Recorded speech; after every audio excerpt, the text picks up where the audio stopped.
Vuka yantimanti Afelika diampa di finamene tuwa Kabu diabakeluba Uluzororo maganda wapungu tuleno Maganda mava musama futuka yotama Osawe nina ninga masina makikulu Kongo ya futuka Kongo Uluzororo maganda wapungu tuleno Maganda mava musama futuka yotama Osawe nina ninga masina makikulu Kongo ya futuka Kongo Afrika ya Afrika ya Marina Tumba Afrika ya Marina Mene Tumba Afrika ya Afrika ya Marina Tumba Afrika ya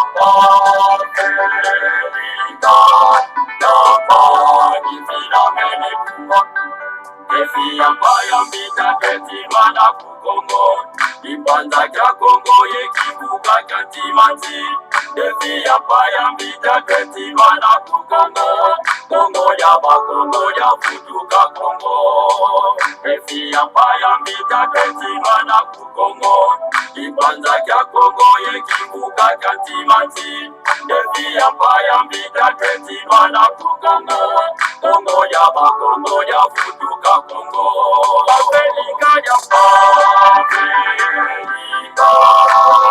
Afrika ya Marina Tumba Afrika ya Marina Mene Tumba Afrika ya Afrika ya Marina Tumba Afrika ya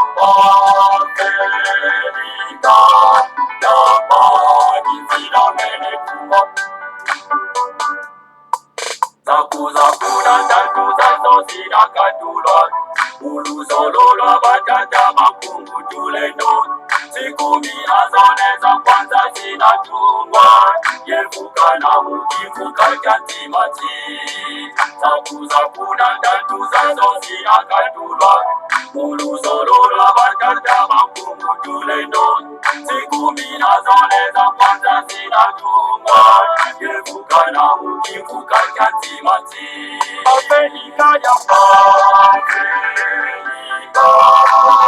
Afrika ya Marina Tumba Afrika ya Marina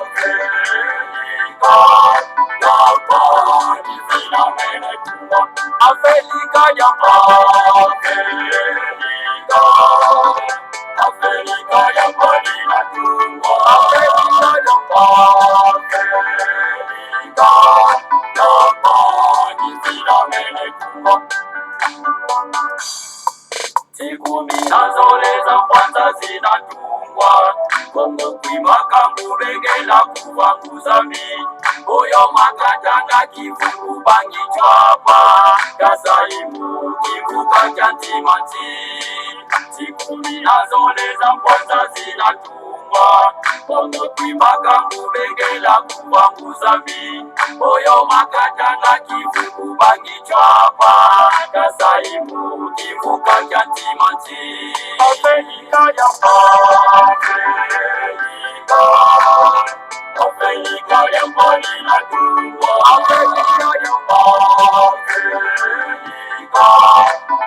Marina Mene Tumba Afrika ya Afrika ya Marina Tumba Afrika ya Marina Mene Tumba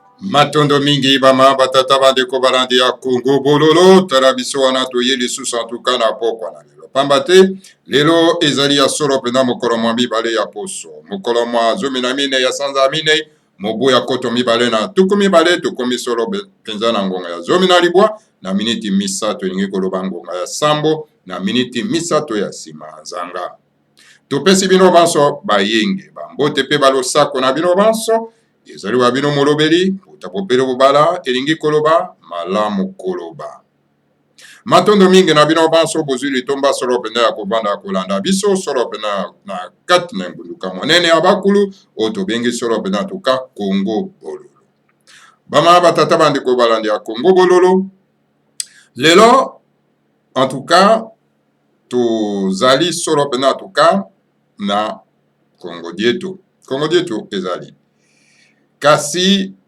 liboso tokenda na Congo dietu oyo solo pena tuka tolengeli mpona bino na mokolo mwa lelo tokokenda nano solo pena kopesa bino actualité oyo ezali solo pena tuka koleka na mboka na biso bama batata bandeko.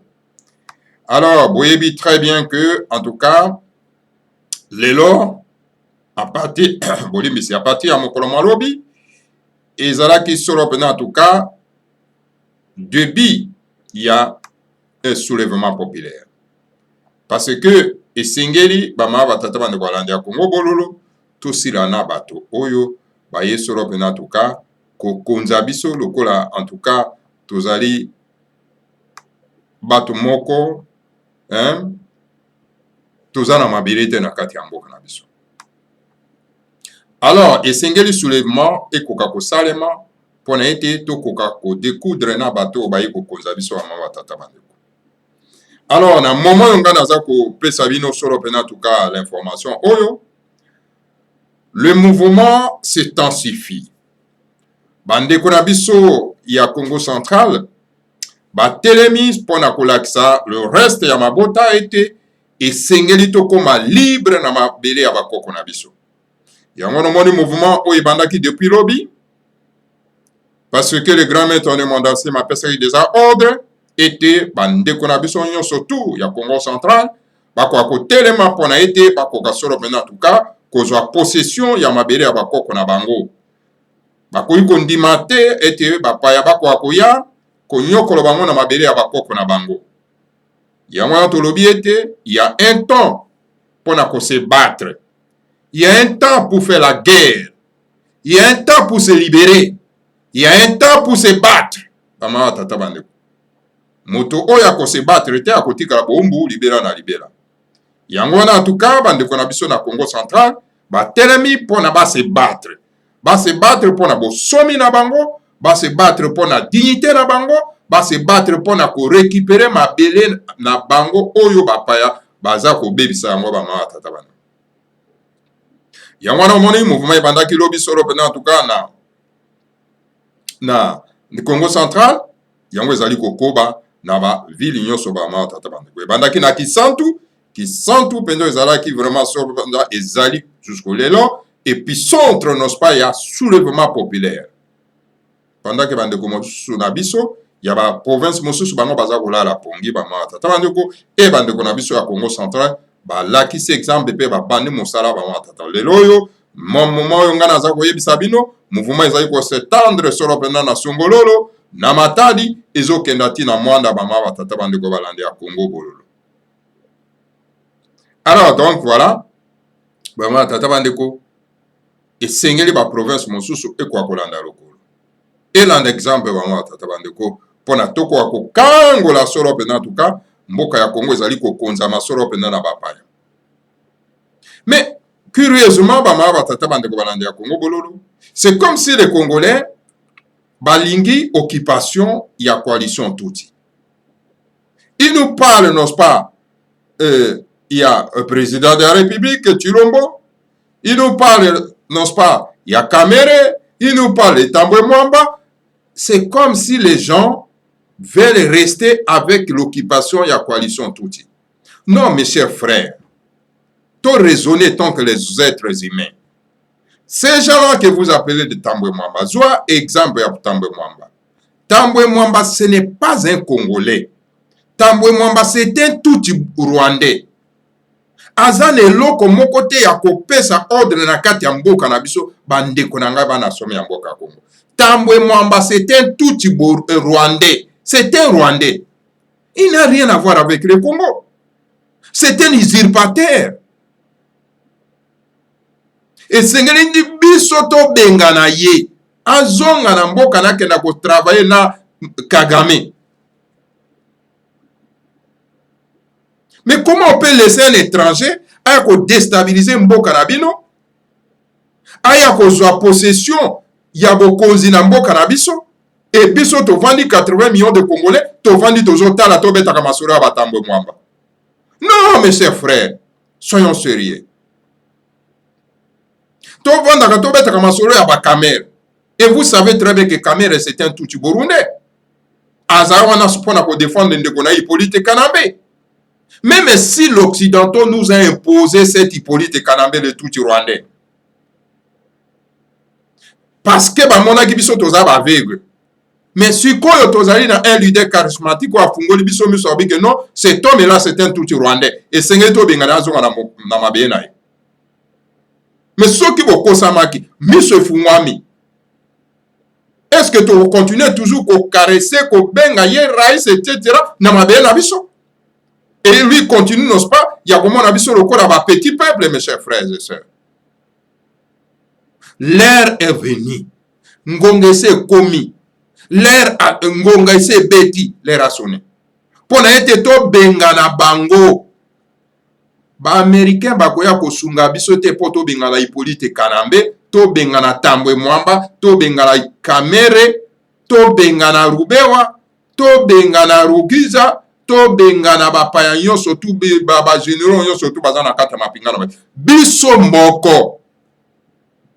Mais c'est comme si bino nde bozo lingate occupation ne continue. Bozo bénéficier na occupation wana nini? Oh non, beaucoup de gens qui ont besoin de mindo quitter. Besoin de moyen te pour n'être beaucoup à combiner en occupation. Mais lorsque l'un de notre frère de sang, Nemwanda Nsemi, dit que moi j'ai des moyens pour être au bingana batouille. Mais pourquoi pas, bisoyon surtout, derrière lui pour te bingana batouille? Ou bien, bino bozo mona que non, mais avec l'occupation, boza ko se retrouver. Alors, ceux qui bino boza ko se retrouver dans l'occupation, laissez les autres travailler pour que l'occupation est ici là. Ou bien, peut-être parce que vous êtes des peureux, bozo banga. Na mabeli abako na bino bapaya baye bakoza bino bo banga akak. Non, mes chers frères, n'ayez pas peur. On a peur lorsqu'on n'a pas un leader charismatique. Lorsqu'on a un leader peureux. Mais lelo yon a héros ya kinatima sa mama tata bandeko. Nemwanda Nsemi n'est pas un leader peureux. C'est un leader fort. Il défie nos pas occupant wana. Alors si ko soki biso vraiment tozana posa ko kangola mboka, nous allons l'accompagner. Mais si ko bino bolingi leader nini oyo akoya pote akoka ko kangola bino. Akoka kolongola bino solo pena en tout cas na souffrance oyo bapaya bazo konza bino. Bolinga utana mapata? Bozo zela yelo kwa ndenge bozela ka Yesu azana makoleza na nzela? Et jusque là ya kakate? Mes chers frères, soyons sérieux sur les êtres humains qui réfléchissent. Moki mobi mezo sekabiso. Toza koloba, tozo bele na Congo bololo, on dirait que tozo lobate, on dirait que tozo bele late. Bozo kangana bino matoi. Et tant que le grand maître de Nemwanda Nsemi a télémi si on n'ose pas baoya ye, okomona ba mususu bakomi na bangonde ko critiquer, bakomi na bangonde ko finga. Alors comme ça, le kola bino bolingi bapaya bakonza bino, bokenda na bango na ba province na bino. Soki bangala bolingi te bapaya bakonza bino, ba tuti Rwandais, Burundi, Tanzania bakonza bino, bozwa bango ke no konza bino kuna bangala. Soki bino balu ba bolingi te, ba tuti Rwandais, Ougandais et Tanzaniens, tout ce monde là de Burundi, ba konza bino, alors bozwa bango ke no konza bino na Kasai. Alors bino ba katanga ba to kosili biso bapaya oyo nyoka oyo aza kosuwa bana somi ya mboka ya Congo. Alors soki bolingi bakende te bozwa bango bakenda kokoma bakonzi na Katanga. Alors bino bandeko na biso Kivu soki bolingi teke bopaya bakende, alors donc bozwa bango bakende kokonza bino kuna na Kivu. Alors bomesana pe bakonzaka bino d'ailleurs na bapaya. Alors pour les vrais Congolais, des nationalistes, des patriotes qui ont l'esprit patriotique pur et dur, et sengeli bama batata bandeko derrière les mandats, c'est une poto bengala bateau. Parce que nous disons que nous n'avons pas les moyens. Nous attendons l'Amérique. Or que l'Amérique a misé sur Hippolyte Kanambe. Or que la France a misé sur Hippolyte Kanambe. La Belgique a misé sur Hippolyte Kanambe. L'Angleterre, Grande-Bretagne a misé sur Hippolyte Kanambe. La Grande-Bretagne. Et par rapport à l'Imo ya Congo, bakena ko bomba ngona bandoki ya Grande-Bretagne. Bazo misé sur Hippolyte Kanambe parce que a aidé bango pour détruire le peuple congolais, pour détruire Mabele ya Congo. Alors bango va son caparé nango, alors bisoto kena na océan, kalunga, bali abiso na bareke. Non, mes chers frères. Il est temps de se battre, il est temps de faire la guerre, il est temps de se mettre debout pour chasser nos pas, ba usurpateurs. Namoni bande kona biso baza ko se focaliser na makambo etali kamera. Bazo lo ba makambo etali, oh non, mutambo mambazo sala, ba je pona ete akwa kolongola nani moto babengi soro penda tiro. Mais mes chers frères, mais ndenge ni boko kozana mitute même ma journalistes qui sont na mboka. Tango tiro makena iko signer deal na ena Hippolyte Kanambe. Bino bozalaki na kati. Et tango ye moka lobi eke nazana ba corps secret oyo nasala na Hippolyte Kanambe. Mais est-ce que asa yebisa bino ba corps secret nini oyo ye asala na Hippolyte Kanambe? Parce que avant de soutenir quelqu'un, et sengela yebisa biso ba dire ba corps secret oyo asala ki na Hippolyte Kanambe. Que non mes frères, regardez les accords secrets on a signé ki na Hippolyte Kanambe mopaya yangoyo. Alors biso to koyebisa que non, laissez ba accord secret wana ezapo na ko détruire mboka. Eza ndenge moko lokola ndenge monsieur Tshisekedi wa Mulumba alobaka na musée que non écoutez bato wana baza bapaya. Yebisa biso facture oyo bango bapesaki yo comme ça tozongisela bango mosona bango bazwanzela bazonga. La même chose donc musée akangami na bato wana ti baye basali ni basasie. La même chose otoza koloba. Biso ba vrai patriote, ba vrai nationaliste qui ont l'esprit patriotique, l'esprit nationaliste pur et dur. Tozo loba na bino ete esengeli Tshilombo apesa biso détail ya bakoro ya signana Hippolyte Kanambe. Vous ne voyez pas vous-même que monsieur Tshilombo aza ko diriger te. Il ne dirige pas. Bama tata bande ko bana. Azo diriger mboka na bakoro ya signana Hippolyte Kanambe. Alors boza ko distraire biso na likambo etali solo penda kamera. Or que likambo kamera c'est une distraction. Ba feuilleton oyo kamera sali awa. Oyo moni oyo bazuzi bakei bakangi bakene na makala. Na sima ya kokutana na Hippolyte Kanambe. Topesaka bino masolo awa. Information awa ke non, monsieur kamera kena kokutana na Hippolyte Kanambe basolaki pendant 3 heures. Makambo basolaki kuna boyebi, tala makambo basolaki résultat nango yango. Bomoni yango? Basali cop na bango bazwaye batie na prison. Comme ça Yesu ko a révélé ba cop o bango basalaka ya ko détourner mbongo na Tshilombo. Na tango wana bakosala nini? Alors donc bakosala impeachment. Bakosala ye impeachment bakolongola ye. Lokola ba préparaka déjà makambo na bango déjà été tambwe mwamba azwa solo pena en tout cas bokonzi na Sénat. Alors mabundi wazali mwasi na bango azala mokonzi ya parlement. Alors donc bakosangana sikoyo deux chambres bakosangana pona été ba déclarer donc l'incapacité notoire ya nani ya Tshilombo. Il fallait ba procédure wana escroquerie. Toujours moi les alliés théâtre de chez nous mes chers frères. Tokoki kozela neloko moko te et pas Tshilombo. aussi longtemps que Chilombo a déclaré bakor na yete secret basinyaki na Hippolyte Kambe. Donc ndenge bozomona wana ezali fruit ya bakor oyo basinyaki. Donc ayebisaki bango déjà ke nga na kosala kaka inane, alors comme ça bokoluka mwa motif moko oyo bokokoka sikoyo kobimisa ngai kolongola nga na pouvoir. Eza bakor, eza badire oyo basinyaki. Mais siko bino bozobeta ntango na kati na bamédia, oh non, voilà, hein, bakangi kamere, hein, voilà, c'est une victoire, oh voilà, nini, état de droit et côté. Quel état de droit? Mais jusqu'à présent, 21e siècle, ça rabino théâtre de chez nous. Et ça théâtre de chez nous. Et ça va dire na bango ndenge basalaki. Est-ce que depuis makambo eza koleka, bino au moni tiro mbalobi ne fils qu'un mot? Non, et ça fait partie à dire. Maman la tata bande kolandi ya Congo bolo. Comment bakoki kozwa bino vraiment en otage comme ça? On ne peut pas prendre tout un peu en otage.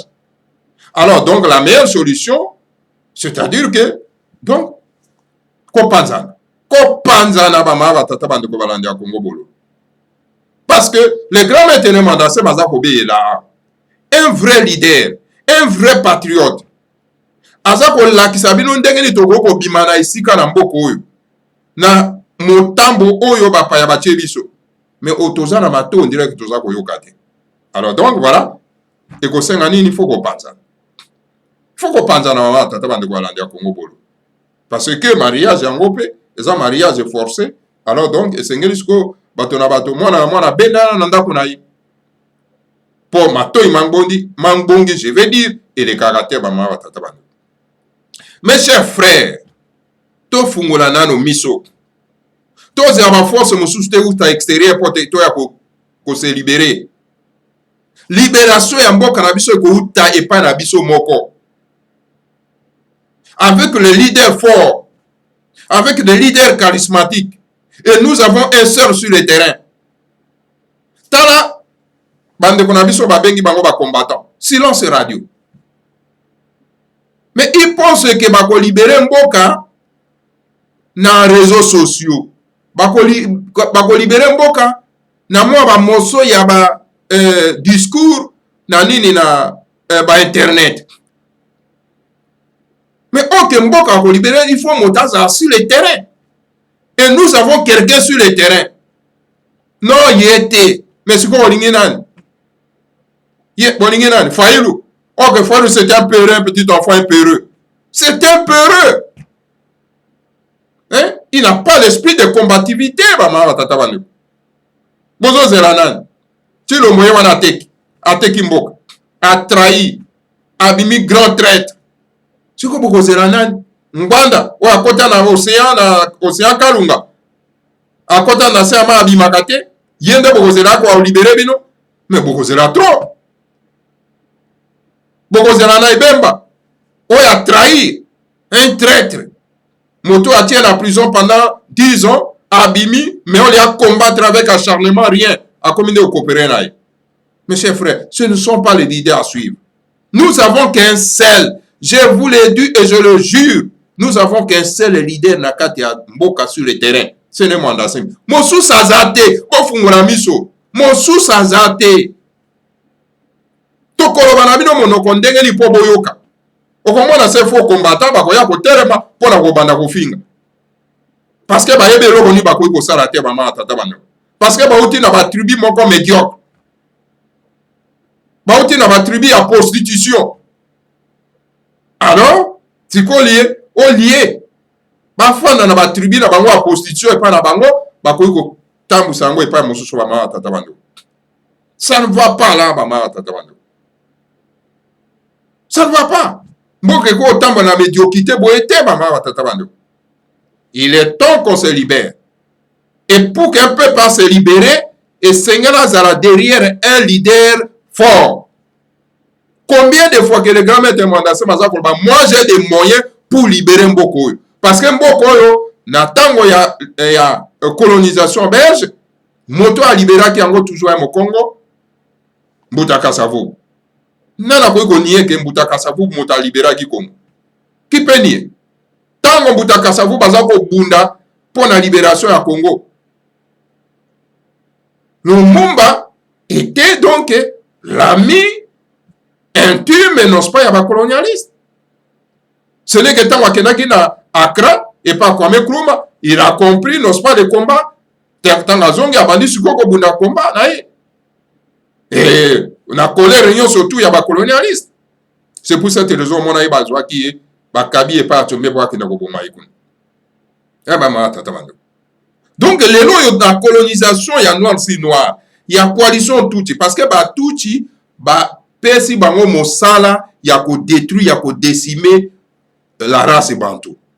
Mais la race bantou, a qu'on se réveiller, azo comprendre de l'autre mon côté, azo la robere pongi, azo kansake non bon que ça qu'on tambu sa manaturo. Ok, tout le monde a pris tout simplement en otage. Ok, tout le monde a tout simplement un traître, a trahi la nation, a trahi le peuple congolais.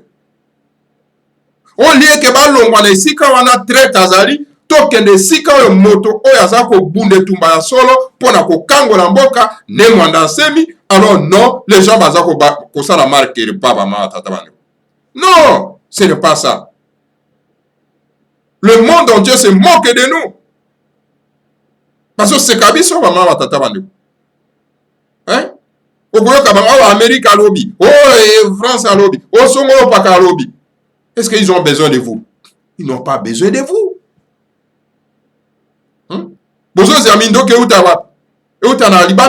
Mais pendant que votre frère dit que non, moi j'ai des moyens.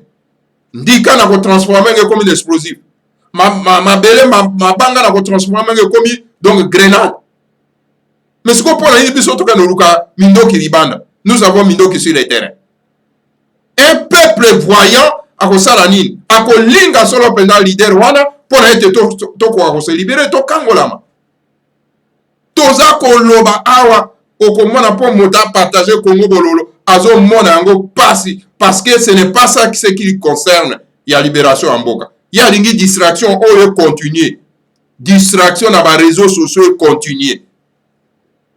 Et cette distraction, il y a ma kametali ba caméra, ma kametali ba tambwe mwamba un tout petit rwandais. Ma kametali ba Hippolyte Kanambe. Tarandengo mwasi ya Hippolyte Kanambe azui ba kisi ya mabe chloroquine ya mabe akiko pesa kwa ba bonga wande kona biso. Donc nous sommes dans une conspiration moko grave.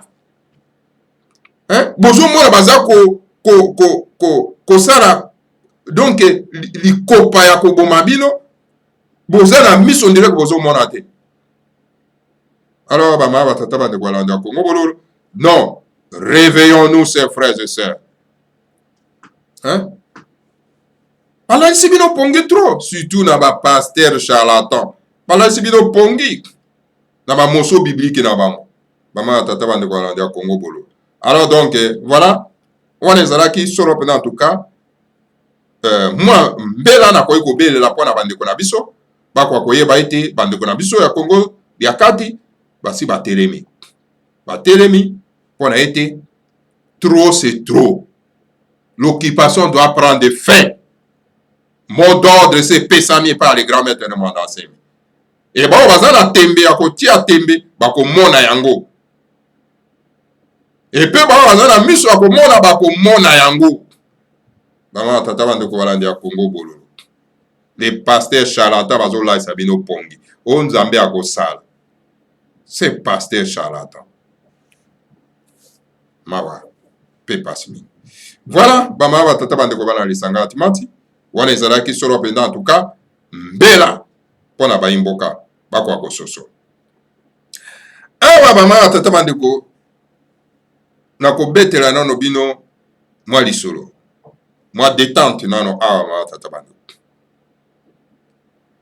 mwa lisolo na kobetela bino awa na likambo etali ba pasteur charlatan bato ya lokoso na mbongo ba ma tata bando o bayaka pembeni ya bana na bino ok ba aventurier baka pembeni ya bana na bino écoutez nalingi mwana na oke na sima wana aza moto ya misala mabe wa tata bando ba pasteur wana un pasteur mobimba aza kokenda kofunda mama ya mwasi na ye na prison na justice po bakanga ye. Un pasteur, pasteur mobimba azokenda kofunda mama ya mwasi na ye po batia ye na prison. E lisolo nazobeta bino mama na tata bandeko esalemaka solo pena atuka epa ya grand maître Nemwanda Nsemi epa mwasi na azalaka na ye ba mama tata bandeko tango azalaka asilisaka solo pena atuka ba étude na ye. Ezali histoire vrai ba mama tata bandeko. Oyebi le grand maître Nemwanda Nsemi azalaka na mwana na ye, aza na mwana na ye ya mwasi na kombo ya Vita Semi. Sikoyo to mais ndenge ni oui Vita Semi ezali mwana ya le grand maître Nemwanda Nsemi wabotaka ye na mwasi ya bandeko na biso ya Mozombo. Sali ya Mokongo na etuka ya bazombo ba mama tata bandeko. Ezaka ndenge ni na beta bino isolo. Na sima ya ba étude ya le grand maître Nemwanda Nsemi na faculté ya science ya université ya Lovanium, otobengela université ya Kinshasa. Alors le grand maître Nemwanda Nsemi bangajaka ye na laboratoire non pas ya office de route na section ya chimie. Alors tango azalaki kuna akotaki na conflit na monsieur Casanova. Casanova azalaki un Nigérien, oyebi ba Nigérien o balobaka français nigérian te mais nigérien o balobaka français. O bazalaki colonie ya ba français. Alors ye Nigérien wana abandaki kotambwisa solo pena laboratoire wana azalaki ingénieur ya CBTP na Paris. Alors tango monsieur Tumbulu akenda kosala stage kuna na CBTP, alors donc ayebisi le grand maître Nemwanda Nsemi akoma mokonzi ya section ya chimie. Alors tango ye akomaki donc mokonzi ya section ya chimie akotaki sikoyo na conflit na monsieur Casanova. Alors na tango wana ye alongwe na office de route epa wapi tango alongwe na office de route un médecin américain oyo azalaki na hôpital ya mama yemo aye sikoyo koengage tant que chef ya section ya chimie grâce na mbuta Yudi Robert na tango abandaki kosala solo pena parce que bango nyonso tu babandaki kosala solo pena Kingunza epa ya mbuta Lulengo Filemon na Bandalungwa Sikini. Na mama yemo aye kokuta na solo pena na une infirmière Muzombo. Aza Muzombo c'est-à-dire que Mokongo ya etuka ya bazombo na kombo ya Matondo. Wana infirmière oyo le grand maître Nemwanda Nsemi akutana na ye. Kombo na ye Matondo. Alors donc azalaki vraiment une très belle fille, hein? Une très belle femme. Bois noir ba mama tata bando, une très belle parce que basi na biso ba gardaka tena bango ya moindo bazaka toujours très belle, hein? Très belle. Nzoto ya ngolo, hein? Sembe. Ba mama tata bando. Azaka très belle. Alors le grand maître Nemwanda Nsemi donc a tombé amoureuse na ye na cette belle femme ya Muzombo. Parce que les femmes bazomba baza très belles, ceux qui bapakoli bambite, mais ceux qui bapakoli bambinde bako babeba. Donc voilà, donc le grand maître Nemwanda Nsemi a tombé amoureuse na ye. Alors sans plus tarder, abalié. Alors 9 mois, donc sans alibois, eleki baye kozwa mwana mwasi oyo bapesi ekombo Vita Semi. Baye kobota mwana mwasi bapesi kombo na ye Vita Semi. Tango abotami, alors mwasi ya le grand maître wana, le grand maître Nemwanda Nsemi kombo na ye donc Matondo aye kodivorce. babotika mwana moko ale a divorcé na les grand-maîtres de Mwandase. Pourquoi divorcer? Parce que à cause ya colonel Ilunga. Colonel Ilunga azalaki colonel oyo azalaki vraiment très aimé par Mobutu. Mobutu azalaki na bato na yo ya bandaki kolinga mingi. Donc voilà. Donc colonel Ilunga azalaki donc un général oyo vraiment donc abandaki kotambola partout kaka na Mobutu parce que Mobutu abandaki kolinga ye. Alors donc aye koplace na service médical ya Camp Kokola. Azui aye kotia sikoyo na Camp Kokola na hôpital ya Camp Kokola. Alors tant a divorcé na le grand-maître de Mwandasemi Matondo aye ke sikoyo kobala Abbé Mania ex Abbé Manianga. Alongwe kuna epa le grand-maître de Mwandasemi alongwe kuna epa Ilunga ake sikoyo kobala sikoyo ex Abbé ya Manianga Abbé ezali bato ba biyamba catholique et tout ça là bato ba biyamba ake obala na ex Abbé wa azalaka Abbé na Manianga. Alors na tango wana tango yake kobala Abbé wana alingi susu te ke amona le grand-maître de Mwandasemi a privé ye a boyi même ke le grand-maître de Mwandasemi amona mwana na ye donc Vitasemi a boyi. Alors tala ndenge ba mama basalaka makambo na bango ba mama tala ndeko aboyi na ye. Alors donc le grand-maître de Mwandasemi akomona mwana na ye te moyen pe Vitasemi akomona papa na ye eza te. Alors tango Vitasemi akomi vraiment une grande fille akoli. Alors, eloko nini mama Matondo asali azuye ake kobalisa ye na un gène mongo wa bandaki kovanda solo pena na lemba epa ya grande sœur na ye. Alors tanga ake kobalisa ye kuna alors kuna pe ezotambola malamu te jeune garçon wana ya mongo na Vitasemi en tout cas pitopal makambo otambola bien te.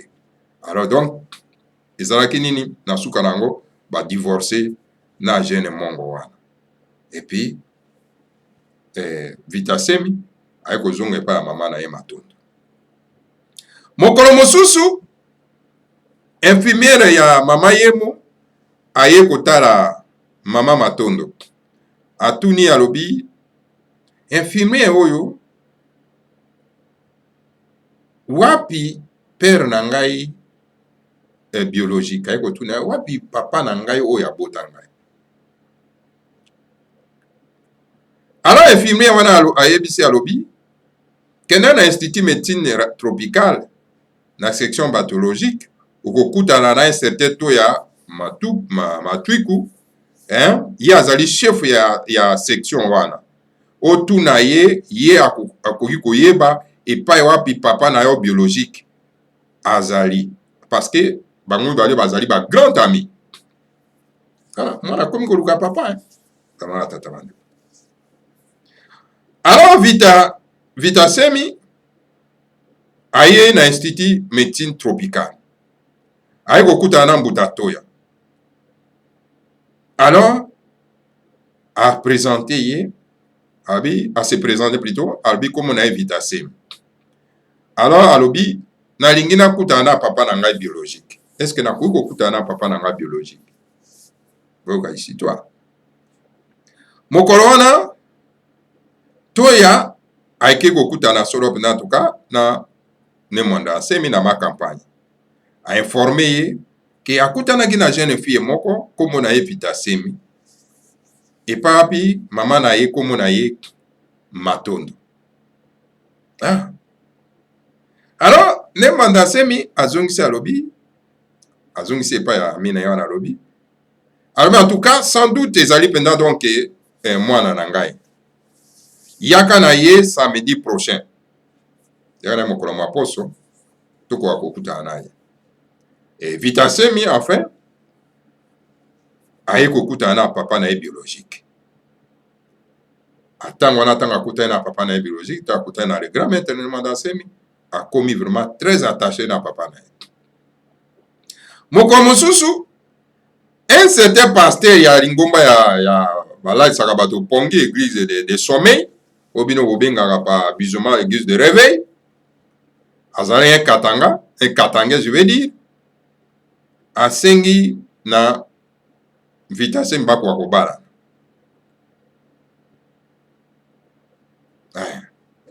Donc, le grand maître de Mwanda Semi, asengi a ebisi na mwana na ye, aya na photo ya pasteur wana, ako kotala ye. Parce que ye Vitasemi, a ebisaki papa na abino angena bala na jeune pasteur, azali donc un katange. Yaka na photo na ye, na kwa komona ye.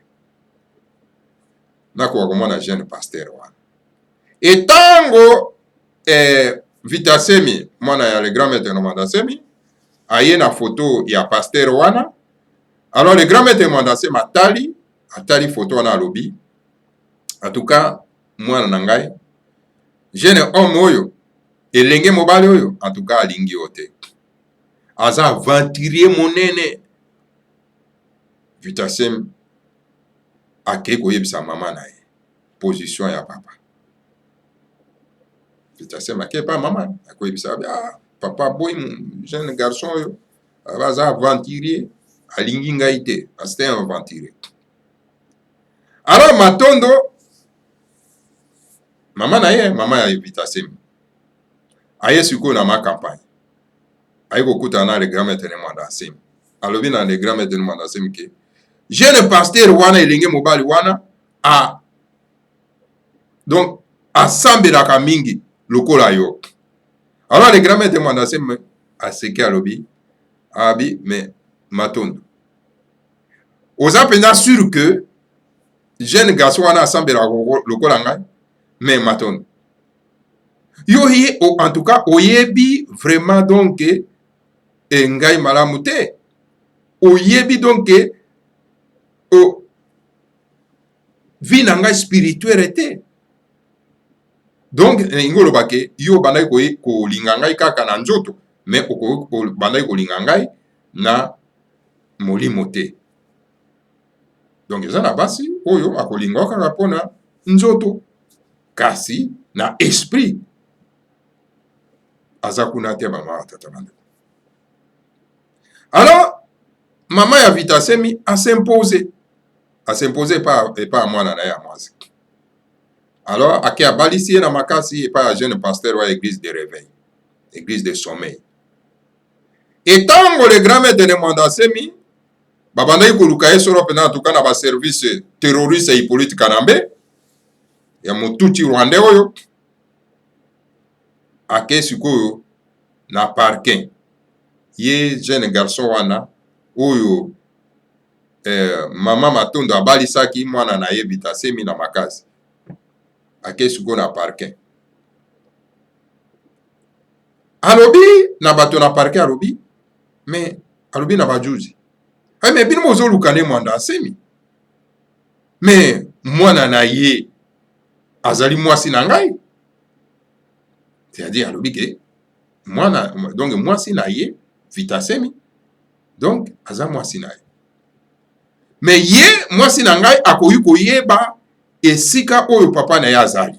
Tala pasteur ake koteka sikoyo bokilo na ye, ake koteka mwasi na ye, abi mwasi na ngai aza mwana ya moto boza koluka ne Mwanda Semi. Alors ye vraiment il faut yeba esika papa na ye azali. Alors ba élément terroriste et politique kanambe ba ye siko kokanga mwasi ya pasteur wana. Boyo kalisoro ba mawa tata bana. Ayi kokanga. Tala ba pasteur ni wana ou bu mona ka wana ba charlatan ni ba za ba grand aventurier ba mawa tata bana. Alors ba militaire ya Hippolyte Kanambe, ba terroriste ya Hippolyte Kanambe ba ye siko kokanga mwasi na ya pasteur wana. Ba yebisi ya bike esengelo yebisa biso esika oyo papa na azali. Soko yebisi biso te, alors bilia ki obikoki okokufa tokoboma yo. Et voilà, aye kozwa vie sauve grâce na nani na témoignage ya mobali ya mama na ye ex abe oyo mama na abalaki wana ya monianga. Alors donc à partir wana le mariage libala ya ye na pasteur wana église de sommeil esilaki wana babe bazali ndoki tala ba pasteur wana.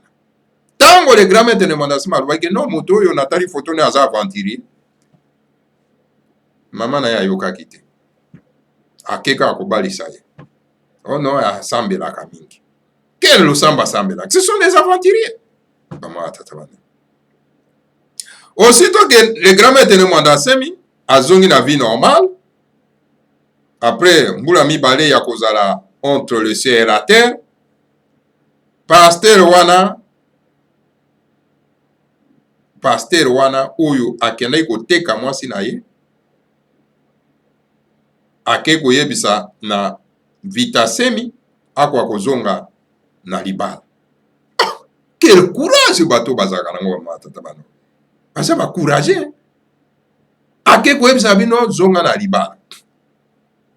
Alors, le grand maître de Mondasemi a commis lettre très polie ya boto signon surtout na makambo soro pende ya malamu na kati ayebisi alobi yaka kokuta na ngai. Nalingi nayeba position na yo na mariage ya mwana na ngai ya mwasi. Pamba te juzi ayokaka jamais aliaka jamais ngulu na litoi moko. Juzi ayoka aliaka ngulu kaka na matoi mibale ba mama tata bando. Esengete oyoka kaka likambo na kote moko anga mosusu oyoka te. Yangwana donc na bokoko na biso ezalaka ndenge wana ba mama tata bando ko balandi ya Congo bolo. Alors donc peine perdue ayena été. Au contraire, akeinde ko faire arrêter bokilo na ye, ake ko kangisa bokilo na ye matondo. C'est-à-dire ake ko kangisa donc mama ya mwasi na ye. C'est grave ba mama tata bando. Ake ko kangisa mama ya mwasi na ye na parquet. Alors donc, le grand maître de Mondasemi a tindi maître Kibangu. Wazalaki avocat moko munene. Ou avocat moko ya confiance, il y a le grand maître de Mondasemi pour être akena ko libérer ex épouse na yo na kombo ya matondo na parquet Anjili. Alors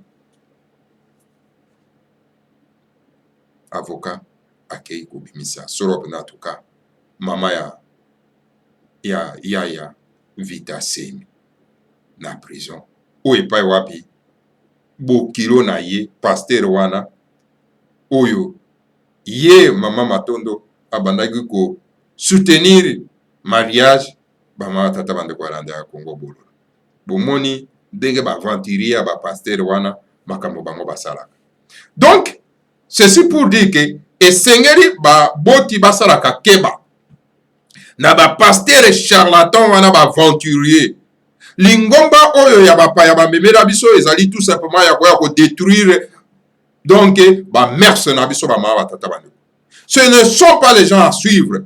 Na kanisi litea oyo boko zwa yango pe boko tambola nango pona ete ekoka kokwela bino te ba mama tata bande. Tala pasteur mobimbaza ko kenda ko kangisa bokilo na ye na prison na parquet. Soki avocat ya le grand maître de Mondasemi te wazali d'une de confiance. Nde mama matondo akoyi kobima na prison te. Et pourtant mama matondo ye asalaki par tous les moyens pona ete mwana na ye akwa kobala jeune pasteur katange wana ba mama tata bandeko tala situation ba mama tata bandeko ezongeli ye pito pale. Wana ezali litea oyo ekoki koteya biso ba mama tata bandeko balandi ya Congo bololo. Tala maye oyo ekomelaka solo pena tuka l'ex-épouse ya le grand maître de Mondasemi na kombo ya matondo mingi na bino banso oyo bolandi biso solo pena tuka na pokwa na lo wana ezali pona ko rafraîchir ba mémoire na bino pona situation toza na yango ya soulèvement populaire oyo eza koleka solo mpenza na kati na Congo bamama tata bandeko. Alors toute information oyo bokozwa botenir nga informé de façon ke nakoka koreye yango na kati na Congo bololo. Matondo mingi na bino bansokolandi biso. Que le Seigneur à Congo vous bénisse tous, bénisse le monde ensemi et bénisse la République démocratique du Congo.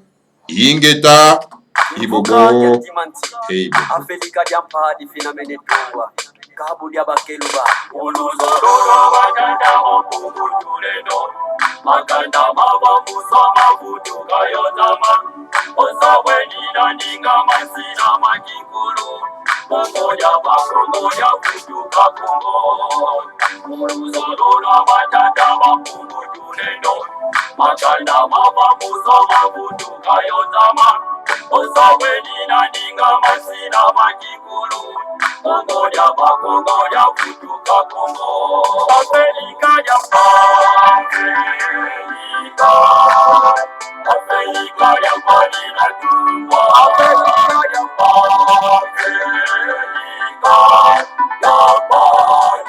Madina Tumba Afrika ya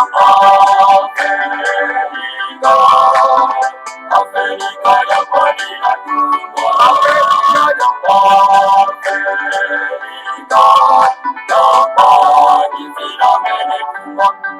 Efi ambaya mbita ketima na kukongo Ipanza kya Kongo yekibuka kya timanzi Efi ambaya mbita ketima na kukongo Kongo ya futuka Kongo Efi ambaya mbita ketima na kukongo Ipanza kya Kongo yekibuka kya timanzi Efi ambaya mbita ketima na kukongo Kongo ya futuka Kongo Afrika ya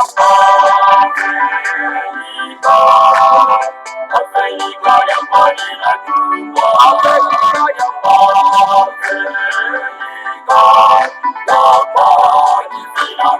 Tumba Afrika ya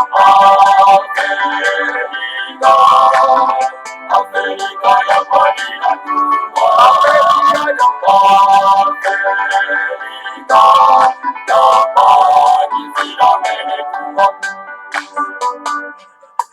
Zakuzakuna tatuza zosina katulwa Uluzolola batata mapungu tuleno Sikumi azone za kwanza zinatungwa Yevuka na ukivuka kantimati Zakuzakuna tatuza zosina katulwa Uluzolola batata mapungu tuleno Sikumi azone za kwanza zinatungwa Yevuka na ukivuka kantimati Afrika ya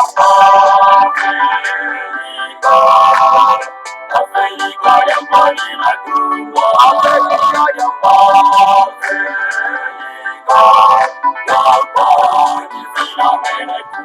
Afrika ya Afrika ya Madina Tumba Afrika ya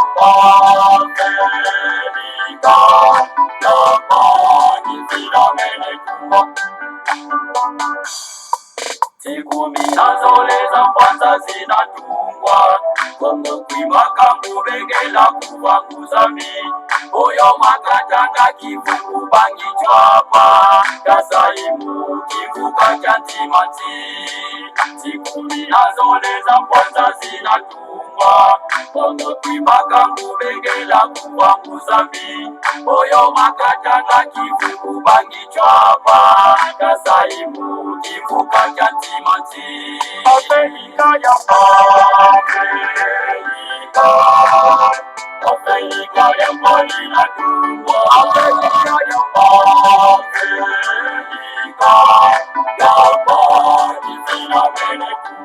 Afrika ya Afrika ya Madina Tumba Afrika ya